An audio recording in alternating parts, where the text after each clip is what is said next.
Welcome to today's Explainer. We are diving into a concept that is going to completely bridge the gap between urban street crime and the literal internal chemistry of your own brain. It's a truly fascinating journey, and honestly, it's going to fundamentally change how you look at the physical spaces around you. So let's kick things off with a question that might sound completely ridiculous at first glance. What does an abandoned car just sitting in a city alleyway have in common with your unmade bed? Well, the answer to that actually holds the key to the entire psychological phenomenon we're exploring today. Section 1. The birth of a theory. Urban origins. Our story actually starts back in the 1970s with the Safe and Clean Neighborhoods program in New Jersey. Putting more police officers on foot patrol there didn't actually reduce objective crime metrics, but it made residents feel remarkably safer. The psychological roots, though, go back even further to 1969. That's when Philip Zimbardo conducted a field experiment that predated the formal theory. He left abandoned cars in two vastly different socioeconomic neighborhoods. The car in the Bronx was stripped in days, while the car in Palo Alto sat totally untouched for a week. But here is the wild part. When researchers took a sledgehammer and smashed a window on that Palo Alto car, it acted as a physical trigger. Within hours, passers-by in that affluent neighborhood flipped and completely destroyed it. The visible damage sparked rapid de-individuation. Basically, that's a psychological state where people suddenly just lose their sense of personal responsibility and their individual identity. Moving right along to Section 2, the contagion of chaos, how disorder spreads. This brings us to a really fascinating concept proven by Keizer in 2008 called the cross-norm inhibition effect. It's a bit of a mouthful, but it simply means that when you observe someone violating one social standard, it actively weakens your own motivation to follow completely unrelated rules. So disorder doesn't just breed direct imitation. It actually erodes our internal commitment to all civic and moral codes. To see this in action, imagine a real-world experiment in an alleyway with perfectly clean walls. There, only 33% of people littered a flyer that had been left on their bicycles. But when researchers painted graffiti on the walls, which violates a totally different norm, the littering rate more than doubled to 69%. And we see this exact same statistical jump in a completely different scenario. When a sign told pedestrians to detour around a clear fence, only 27% disobeyed. But when bicycles were illegally locked to that same fence, a staggering 82% ignored the detour signs and just squeezed right through the gap.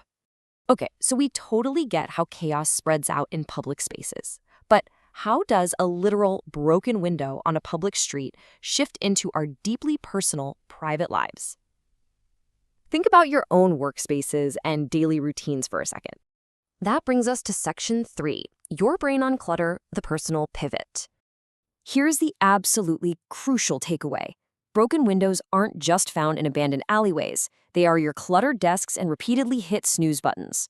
According to a 2014 study by Che and Ju, a loss of environmental orderliness directly threatens your sense of personal control. To cope with this, your brain ends up using finite cognitive resources, which ultimately leads to a failure in successful self-regulation. It's like a chain reaction in your head. Psychologists call this willpower drain ego depletion. And wow, the costs are incredibly real. Depleted individuals show a much higher willingness to pay for impulsive consumer goods, drastically reduced persistence when trying to solve difficult puzzles, and just an overall failure to override immediate, comfort-seeking impulses. Your messy desk is literally draining your ability to make good choices. But it gets even deeper, down to a physiological level. A 2010 UCLA study of dual-income families found a really stark gender disparity when looking at home environments. Wives living in cluttered homes exhibited a depressed mood and elevated flattened cortisol patterns. That means their stress hormones never properly dropped at night. Husbands in the exact same cluttered homes, they had no statistically significant association with daily cortisol. So why the huge gap? Well, it is definitely not biological. It's all about the mental load. When a woman sees clutter, she isn't just seeing the physical presence of objects. Her brain is actively processing the future labor, organization, and delegation required to fix it. That is a massive, disproportionate cognitive overload of domestic expectations. All right, we've seen the psychological toll of disorder. But let's completely shift gears for a second and ask a provocative question. What happens when a broken window actually creates jobs and seems to stimulate economic activity? Section 4. The economic illusion. Let's travel back to 1850. French economist Frédéric Bastiat wrote about a shopkeeper whose window is accidentally broken. People look at it and say, well, at least it gives the glazier a job. Bastiat used this specific example to define opportunity cost, the unseen potential loss from a missed opportunity. He urged us to focus on that which is not seen rather than just the highly visible payment handed over to the glazier. When you actually look at the math of these two scenarios, the reality is pretty stark. In scenario A, no window is broken. The shopkeeper keeps his intact window and uses his money to buy new shoes. Society gains shoes. But in scenario B, the destruction happens. He pays to restore the window just to get back to his baseline, resulting in zero new assets. The net result is a massive loss of the shoes society could have had. Destruction is never profit.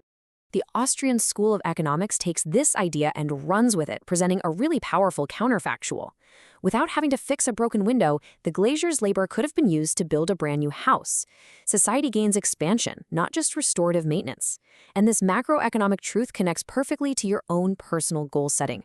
If you spend all your time fixing your personal broken windows, your energy is diverted entirely away from constructive, future-oriented achievements.